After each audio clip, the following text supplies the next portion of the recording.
आज बहुत दिनों बाद श्यामलाल जी का पूरा परिवार डाइनिंग टेबल पर एक साथ मौजूद था। कई दिनों से श्यामलाल जी और सुमित्रा जी अपने चारों बेटे बहू से कुछ कहना चाहते थे, पर कभी बड़े या छोटे बेटे की गैर मौजूदगी तो कभी किसी और कारण से दोनों अपनी बात कही नहीं पा रहे थे। मगर आज किसी भी हालत में श्यामलाल जी को अपनी बात सबके सामने रखनी थी। आखिरकार बात उनकी धर्मपत्नी सुमित्रा जी की इच्छा को पूरा करने की जो थी। अपनी पत्नी की ओर देखते हुए और उसकी रजामंदी लेते हुए श्यामलाल जी ने अपनी बात कहनी शुरू की कि कई दिनों से मैं और तुम्हारी माँ तुम लोगों से कुछ कहना चाहते हैं, पर कह नहीं पा रहे थे। चलो आज कह ही देते हैं। श्यामलाल जी की बात सुनकर दोनों बेटों ने अपने 60 वर्षीय पिता की बात सुनने के लिए सिर ऊपर उठाया, पर दोनों बहुओं ने कोई दिलचस्पी नहीं दिखाई। वैसे भी श्यामलाल जी को अपनी बहुओं से कोई उम्मीद भी नहीं थी, पर बेटों से आस अब भी जुड़ी हुई थी। उसी के बल पर श्यामलाल जी कुछ कहने की हिम्मत जुटा पाए थे। अपनी बात जारी रखते हुए श्यामलाल जी ने कहा, देखो बेटा, शादी के बाद मैंने तुम्हारी माँ से उन्हें वर्ल्ड टूर पर ले जाने का वादा किया था, पर कभी तुम दोनों की पढ़ाई तो कभी बिजनेस में आए उतार चढ़ाव के चलते हम दोनों कहीं नहीं जा पाए। अब जब तुम दोनों अपने कारोबार में अच्छी तरह से सेट हो चुके हो, तो मैं सोच रहा हूँ कि क्यों ना मैं तुम्हारी माँ को वर्ल्ड टूर पर ले जाऊँ। अगर तुम लोगों की रजामंदी मिल जाए तो हमें बेहद खुशी होगी। अपनी बात रखने के बाद श्यामलाल जी और सुमित्रा जी बच्चों की रजामंदी के लिए उनकी ओर देखने लगे। श्यामलाल जी को बच्चों से रजामंदी की जितनी उम्मीद थी, उससे कई गुना ज़्यादा विश्वास सुमित्रा जी को अपने बच्चों पर था। आखिरकार उन दोनों पति पत्नी के त्याग से ही तो आज उनके दोनों बेटे अपने पैरों पर खड़े हो पाए थे। दोनों ने कभी उनकी परवरिश में कोई कमी नहीं आने दी थी। खुद भले ही रूखा सूखा खाकर दिन बिता लिए हों, मगर अपने बच्चों की सारी इच्छाएं पूरी की थी। तो भला आज वही बच्चे उनकी इच्छा पूरी कैसे नहीं करते। कुछ देर के सन्नाटे के बाद श्यामलाल जी के बड़े बेटे सुनील ने कहा, पिताजी, वर्ल्ड टूर पर जाने का आप दोनों का ख्याल अच्छा है। कहकर सुनील पास में रखा हुआ पानी पीने लगा और सुमित्रा जी गर्व से श्यामलाल जी की ओर देखने लगी, जैसे कह रही हो, देखा ना, मैं कहती थी ना कि बहुएं चाहे कैसी भी हो, मगर हमारे बेटे बहुत अच्छे हैं। भला वो हमें जाने से क्यों रोकेंगे। ज़रूर जाएंगे हम दोनों वर्ल्ड टूर पर। वो सोच ही रही थी, तभी डाइनिंग टेबल पर खाली गिलास रखते हुए सुनील ने अपनी बात पूरी की। लेकिन पिताजी, मैं आप दोनों से कहना चाहूँगा कि वर्ल्ड टूर पर जाने के लिए ये वक्त सही नहीं है। साल भर और रुक जाइए, इससे डबल फ़ायदा होगा। सुनील की बात ने दोनों बहुओं और छोटे बेटे राजेश को भी अचंभित कर दिया। भला वर्ल्ड टूर पर जाने से फ़ायदा भी हो सकता है। ये सोचकर तीनों रुककर सुनील की बातें सुनने लगे। देखिए पिताजी, आपका तो ठीक है, क्योंकि अब आप 60 साल पार कर चुके हैं। ट्रेवलिंग में सीनियर सिटीजन को होने वाले सारे फ़ायदे आपको मिलेंगे।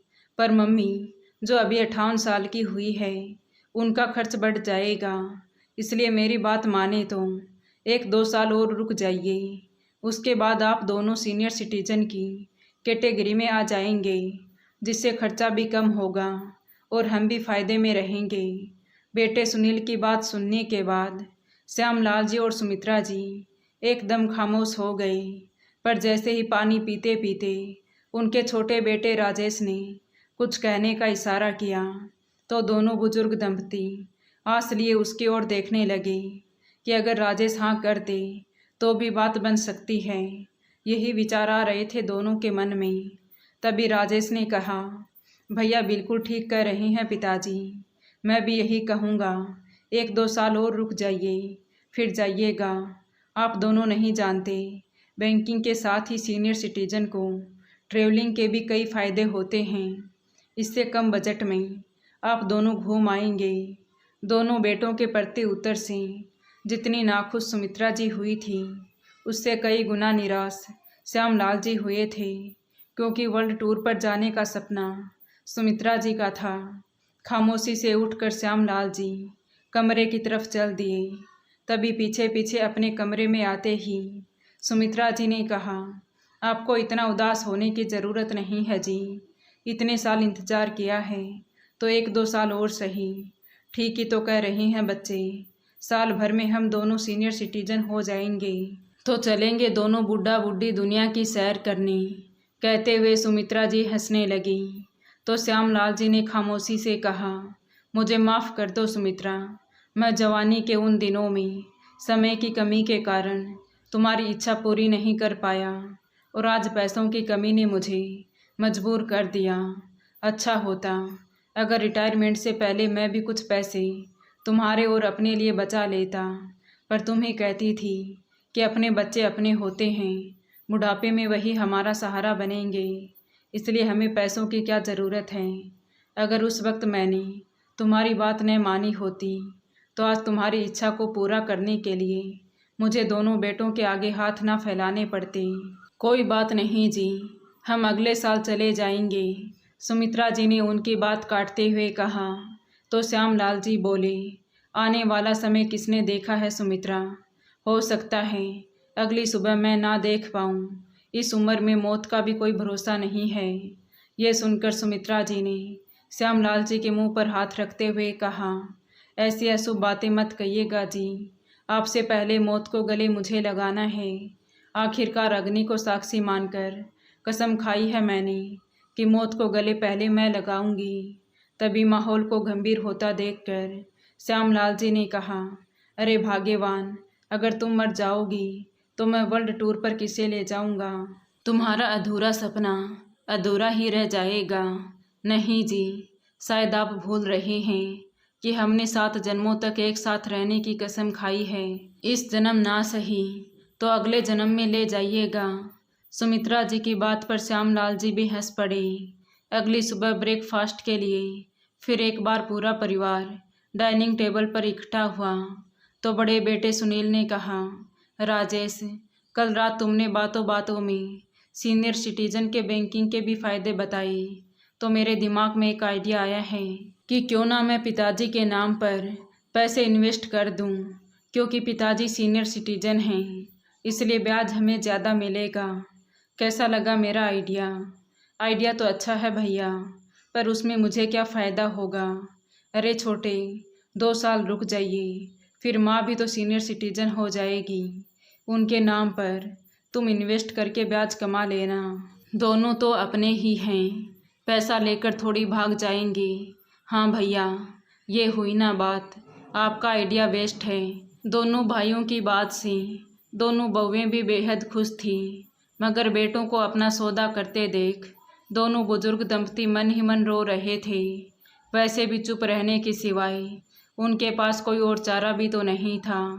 तभी बीच में बड़ी बहू सुमन बोल पड़ी, पिताजी, ब्रेकफास्ट के बाद आप तैयार हो जाइएगा, हमें मंदिर जाना है। मैंने मन्नत मांगी थी कि उनकी दिल्ली वाली डील अगर पक्की हो गई तो मैं भगवान शिव शंकर को लड्डू चढ़ाऊंगी। लाखों का फ़ायदा जो हुआ है इस डील में। हाँ हाँ बहू, क्यों नहीं, हम ज़रूर चलेंगे। कहते हुए श्यामलाल जी सुमित्रा जी के साथ अपने कमरे में चले आए। उन्होंने सुमित्रा जी से कहा, तुम भी हमारे साथ मंदिर चलो सुमित्रा, भगवान का दर्शन करके तुम्हारा भी मन हल्का हो जाएगा। नहीं जी, मेरा मन नहीं है, आप ही चले जाइएगा। सुमित्रा जी के मना करने पर श्यामलाल जी जिद करने लगे, चलो ना सुमित्रा, क्या तुम मेरा कहना नहीं मानोगी? ठीक है जी, चलती हूँ। कहते हुए सुमित्रा जी अलमारी खोलकर साड़ी देखने लगी। तभी उसमें से एक साड़ी हाथ में लेते हुए महेश जी ने कहा, अरे सुमित्रा, ये तो वही साड़ी है ना जो मैंने तुम्हारे पिछले जन्मदिन पर दी थी। हाँ जी, ये वही साड़ी है, और इसके लिए आपने मेरी कितनी डांट भी सुनी थी। अपनी बेशकीमती सोने की अंगूठी बेचकर लाए थे आप ये साड़ी मेरे लिए। अरे तुमसे बेशकीमती और कुछ नहीं है सुमित्रा, अंगूठी तो क्या, मैं तुम्हारे लिए खुद को भी बेच सकता हूँ। चुप रहिएगा जी, इस उम्र में फिल्मी डायलॉग्स आपके मुंह से अच्छे नहीं लगते हैं। इतना कहकर दोनों हंसने लगे। तभी सुमन बहू ने आवाज़ लगाई, पिताजी आप तैयार हैं ना? हाँ बहू, मैं बस 5 मिनट में आई, पूजा की थाली लेकर। हाँ बेटा, हम बस आ गए, कहते हुए श्यामलाल जी कमरे से गैलरी में आ गई। 10 मिनट बाद सुमित्रा जी भी कमरे से निकली और गैलरी से होते हुए दोनों नीचे आ गए। अरे मम्मी जी, आप कहाँ चल दी? सुमित्रा जी को देखकर सुमन ने पूछा तो श्यामलाल जी बोले, बेटा मैंने ही सुमित्रा को अपने साथ चलने के लिए कहा था। अगर मैं चला गया तो वो घर में अकेली क्या करेगी? लेकिन पिताजी, हम कहीं घूमने नहीं जा रहे, मंदिर जा रहे हैं। आपको तो मैं इसलिए साथ ले जा रही हूँ क्योंकि आप सीनियर सिटीजन हैं। आपकी वजह से मुझे बिना लाइन लगाई और बिना पास के फ्री एंट्री मिल जाएगी। इसलिए मम्मी जी को घर पर ही रहने दीजिए और आप चलिए मेरे साथ। एक सीनियर सिटीजन के साथ 2 लोगों को एंट्री नहीं मिल सकती।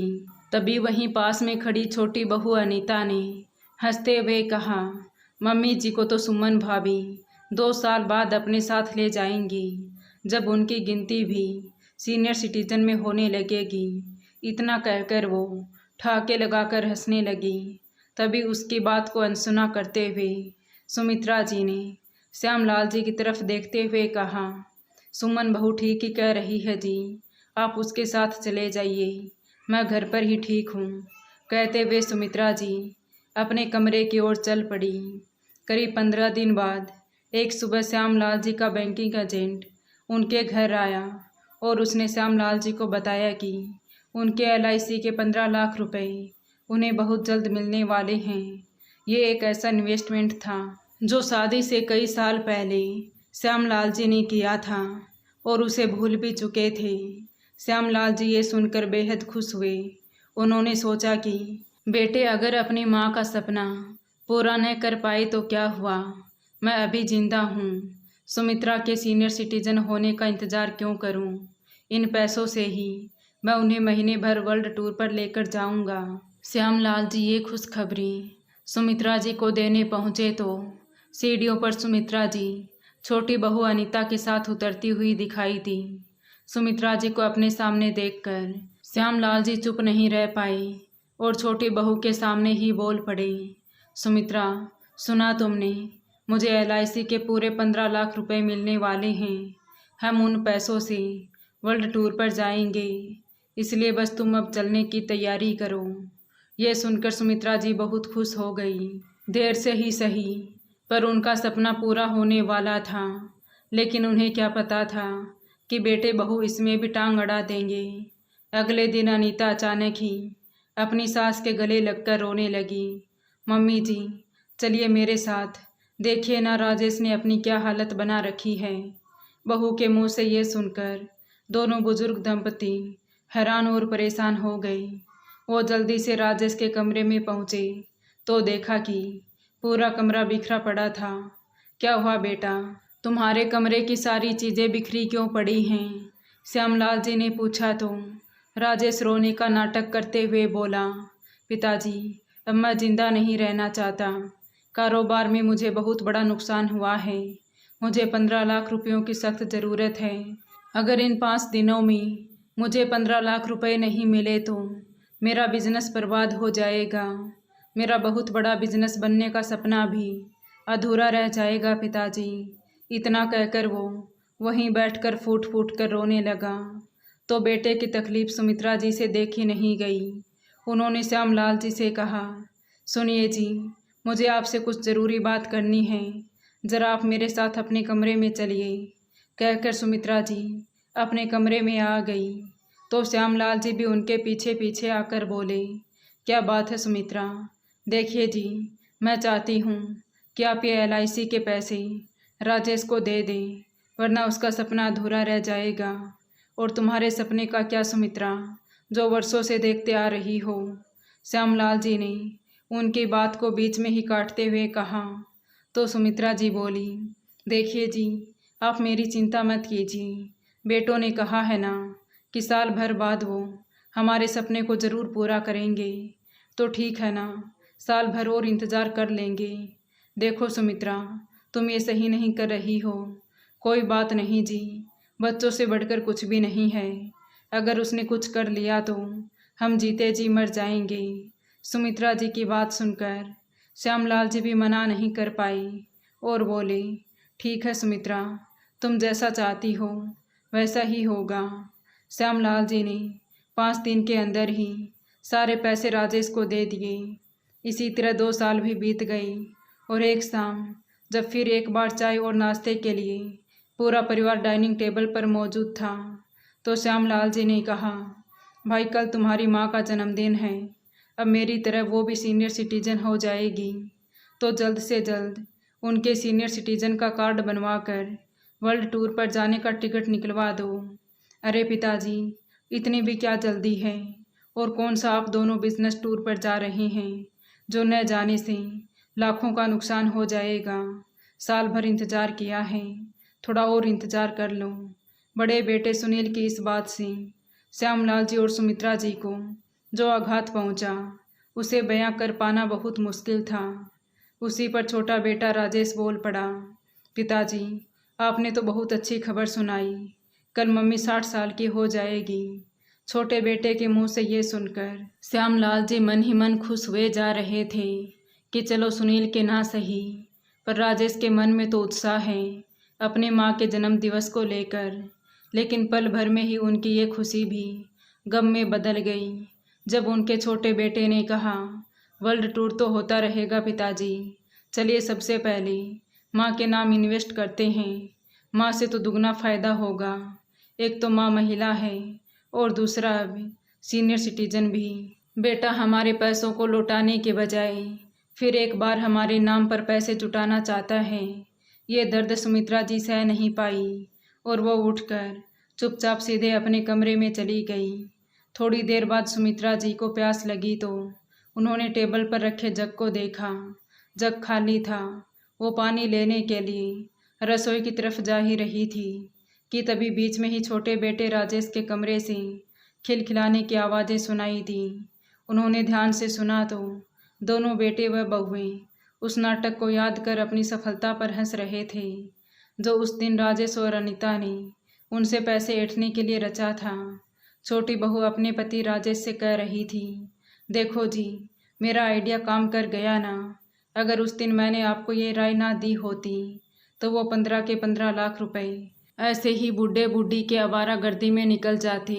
अरे हाँ जाने मन, लेकिन मैंने भी तो वो एक्टिंग कम नहीं की थी, तभी तो दोनों बूढ़े बूढ़ी मुझे देखते ही पिघल गए थे। तभी बाहर खड़ी सुमित्रा जी बच्चों से मिले धोखे को सह नहीं पाई और अपने कमरे में सीधे बिस्तर पर जा गिरी। इधर श्यामलाल जी भी सुमित्रा जी के पीछे खड़े हुए थे और उन्होंने भी अपने बेटे बहू की सारी बातें सुन ली थी। वो अब खुद को रोक नहीं पाई। आज दोनों बेटे और बहुओं के स्वार्थ के आगे उनकी सहन शक्ति ने भी जवाब दे दिया था। सुमित्रा जी के वहाँ से जाते ही उन्होंने धिक्कारते हुए बेटों से कहा, शर्म आती है मुझे तुम दोनों को अपना बेटा कहते हुए। तुम दोनों अपने फ़ायदे के चक्कर में इस कदर अंधे हो गए हो कि अपनी माँ की खुशियाँ तुम्हें दिखाई नहीं देती। अरे फ़ायदे तो अपाहिज बच्चों से भी कई होते हैं। ट्रेन में टिकट की ज़रूरत नहीं पड़ती, स्कूल कॉलेज में एडमिशन से लेकर फीस तक नहीं देनी पड़ती, और तो और नौकरी भी बिना घूस के लग जाते हैं। मगर हमने तो कभी नहीं सोचा कि हमारे बच्चे अपाहिज हों ताकि हम अपाहिज बच्चों के माता पिता होने का फ़ायदा उठा सकें। फिर तुम दोनों अपने अपने फ़ायदे के लिए अपनी माँ के सीनियर सिटीजन होने का इंतज़ार करते रहे। मैं पूछता हूँ, कितना पैसा बचा लेते तुम सीनियर सिटीजन के नाम पर? क्या उतना जितना हमने तुम्हारी परवरिश में खर्च किया, या राजेश उतना जितना तुम्हें शहर का सबसे बड़ा बिजनेस बनाने के लिए हमने लगा दिया? शर्म आती है मुझे तुम दोनों को अपना बेटा कहते हुए। तुम लोग क्या सोचते हो कि मैं अपनी पत्नी के सपने पूरे नहीं कर सकता? वो तो मैं करके ही रहूँगा। यह कहकर श्यामलाल जी तेजी से घर से बाहर निकल गई। अरे अब ये बुढ़ाऊ कहाँ से पैसे लाएगा, हम भी देखें जरा, बड़ी बहू ने हंसते हुए कहा। तो छोटी बहू अनीता बोली, अरे भाभी जी, पैसे का तो पता नहीं, लेकिन बूढ़ा इस बुढ़िया को वर्ल्ड टूर पर ज़रूर लेकर जाएगा। इतना कहकर दोनों बहुएं ठहाके लगाकर हंसने लगीं। शाम से रात हो गई। ना सुमित्रा जी अपने कमरे से बाहर आई और ना ही श्यामलाल जी घर लौटे। दोनों बेटे बहू भी मूड फ्रेश करने के लिए अपने बच्चों के साथ बाहर खाने पर चले गए। रात 10 बजे के करीब श्यामलाल जी घर लौटे और अपने कमरे में जाकर बिस्तर पर लेटी अपनी पत्नी सुमित्रा जी से बोले, सो गई क्या भाग्यवान। बच्चों की बात सुनकर तुम्हें नाराज़ होने की ज़रूरत नहीं है। देखो, आज तुम्हारे जन्मदिन के मौके पर मैं तुम्हारे लिए वर्ल्ड टूर पैकेज का तोहफा लाया हूँ। अब ये मत पूछना कि पैसे कहाँ से आए। मैंने कहा था ना कि तुम्हारे लिए मैं खुद को भी बेच सकता हूँ, पर भगवान की दुआ से मुझे खुद को बेचने की ज़रूरत ही नहीं पड़ी। हाँ, अपना ये घर बेच आया हूँ जो तुम्हारे कहने पर मैंने अब तक नहीं बेचा था, क्योंकि इस पुराने घर से कई यादें जुड़ी हुई थी बच्चों के बचपन की। पर ऐसे बच्चों की यादों को हम क्यों संजो कर रखें जिन्हें अपने माँ बाप के सपनों से कोई सरोकारी ना हो। इसलिए तैयारी करो सुमित्रा, हमारी फ़्लाइट है कल दोपहर की। उठो सुमित्रा। ये सुनकर सुमित्रा जी की आंखों से झरझर आंसू बहने लगे। ये आपने क्या किया जी, मेरी खुशी की खातिर अपने घर को ही बेच दिया। अब हम कहाँ रहेंगे। इस बात की चिंता मत करो भाग्यवान, हमारे पास इतने पैसे हैं कि हम कहीं भी किराए के मकान में रहकर हम दोनों का गुजारा आराम से कर लेंगे। और बेटे बहू, सुमित्रा जी ने उनकी बात को बीच में ही काटते हुए कहा तो श्यामलाल जी बोले, तुम अभी भी उन्हें बेटे बहू कह रही हो सुमित्रा। अरे वो हमारे बेटे बहू कहलाने के लायक ही नहीं हैं। उन्हें तो अब मैं ऐसा सबक सिखाऊंगा कि ज़िंदगी भर याद रखेंगे। तुम तो बस अपनी पैकिंग करो। इतना कहकर श्यामलाल जी अपनी पैकिंग करने लगे। अगले दिन सुबह 7 बजे ही घंटी बजी तो सुनील ने जाकर दरवाज़ा खोला। जी कहिए, किससे मिलना है। सुनील ने आंखें मलते हुए कहा। तो बाहर खड़ा व्यक्ति बोला, अगले 2 घंटे के अंदर ये घर खाली हो जाना चाहिए। ये सुनकर दोनों बहुएं और राजेश भी बाहर आ गए। तभी सुनील ने हैरानी से कहा, ये तुम कैसी बातें कर रहे हो। ये घर हमारा है तो भला हम इसे खाली क्यों करेंगे, क्योंकि ये घर अब मैंने बेच दिया है बेटा। इसलिए अब आप अपने रहने का इंतज़ाम कहीं और देख लीजिए। अंदर से आते हुए श्यामलाल जी ने कहा। तो ये सुनकर चारों बेटे बहुओं की सिट्टी पिट्टी गुम हो गई। आप ऐसा कैसे कर सकते हैं पिताजी, अब हम कहाँ जाएंगे। छोटे बेटे राजेश ने कहा। तो श्यामलाल जी कुछ कहते उससे पहले ही मकान मालिक ने कहा, अब इस बात की चिंता तुम्हें है कि तुम कहाँ जाओगे और कहाँ नहीं। मुझे अगले 2 घंटे के अंदर ये घर खाली चाहिए। इतना कहकर मकान मालिक वहाँ से चला गया। श्यामलाल जी भी वहाँ से अंदर जाने लगे।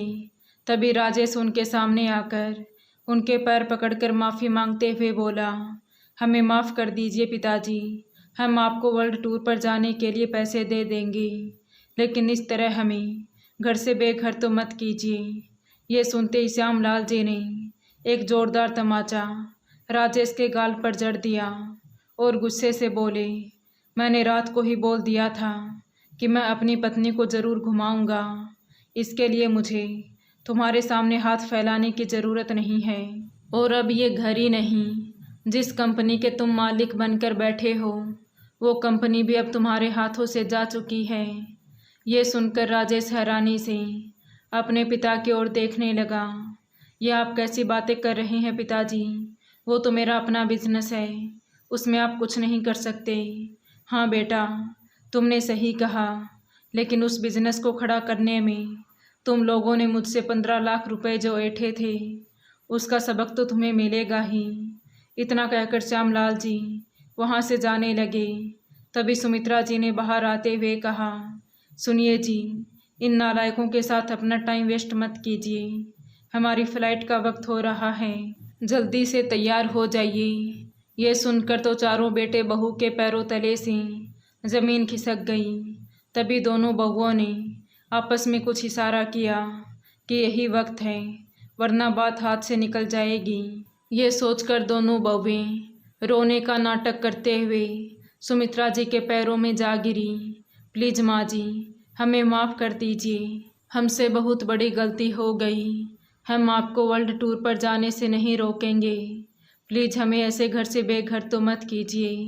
दोनों बहुएं ऐसे ही गिड़गिड़ाते रही, लेकिन सुमित्रा जी ने उनकी एक ना सुनी और दोनों बुजुर्ग दंपति कुछ ही देर में तैयार होकर वर्ल्ड टूर पर जाने के लिए वहाँ से रवाना हो गए। और इधर चारों बेटे बहू अपना सामूह लेकर उन्हें जाते हुए देखते रह गए।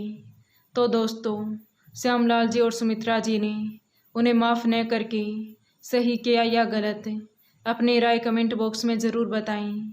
कहानी अच्छी लगी हो तो प्लीज़ वीडियो को लाइक करें, शेयर करें और हमारे चैनल कहानी विद देवांशी को सब्सक्राइब ज़रूर करें। Thank you.